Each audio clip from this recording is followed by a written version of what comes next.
ଯେଉଁ ପୁଅ ଝିଅ ମାନେ ଲଭ୍ କରୁଛନ୍ତି ଆଉ ଠିକ୍ ବାହାଘର ସମୟରେ ଘରେ ରାଜି ହେଉନାହାନ୍ତି, ତମର ଅଲଗା ଜାତି କହି ସାଇଡ୍ ହେଇଯାଉଛନ୍ତି, ସେମାନଙ୍କ ସହିତ ଭିଡ଼ିଓଟାକୁ ସେୟାର କରିଦିଅନ୍ତୁ ଏବଂ ନୂଆ ଥିଲେ ପେଜଟିକୁ ଫଲୋ କରିନିଅନ୍ତୁ। ତ ଏଇ ଯେଉଁ ସ୍କିମ୍ଟା ଘରେ ରାଜି ହେଉନାହାନ୍ତି ତମର ଅଲଗା ଜାତି, ଏହାକୁ 20% ଝିଅମାନେ ୟୁଜ୍ କରିଥାନ୍ତି। କାହିଁକି ନା ସେମାନଙ୍କ ଲାଇଫରେ ଏଣ୍ଟ୍ରି ହୋଇଯାଏ ଭଲ ଗଭର୍ଣ୍ଣମେଣ୍ଟ ଜବ୍ କରୁଥିବା ଟୋକା ବା ଭଲ ଇନକମ୍ କରୁଥିବା ଟୋକା ମାନେ। ଆଉ ବାକି 80% ଝିଅମାନେ ଲଭ୍କୁ ନେଇକି ବହୁତ ସିରିୟସ୍ ହେଇଥାନ୍ତି ଆଉ ଏ ଜାତି ଧର୍ମ ଆଉ ନିଜ ପରିବାର ପାଇଁ ନିଜ ଲଭ୍ ଠାରୁ ଅଲଗା ହୋଇଯାଆନ୍ତି।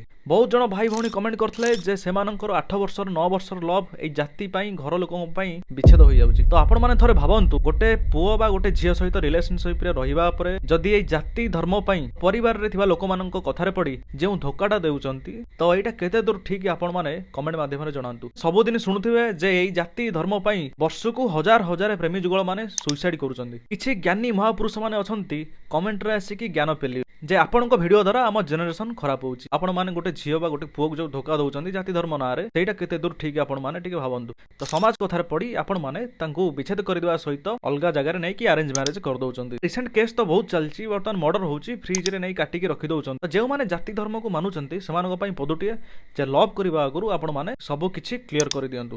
ତ ଏବେଠୁ ନିଜର ମାଇଣ୍ଡ ସେଟ୍କୁ ଚେଞ୍ଜ କରନ୍ତୁ, ଭିଡ଼ିଓକୁ ବହୁତ ମାତ୍ରାରେ ସମସ୍ତଙ୍କ ସହିତ ସେୟାର କରିନିଅ।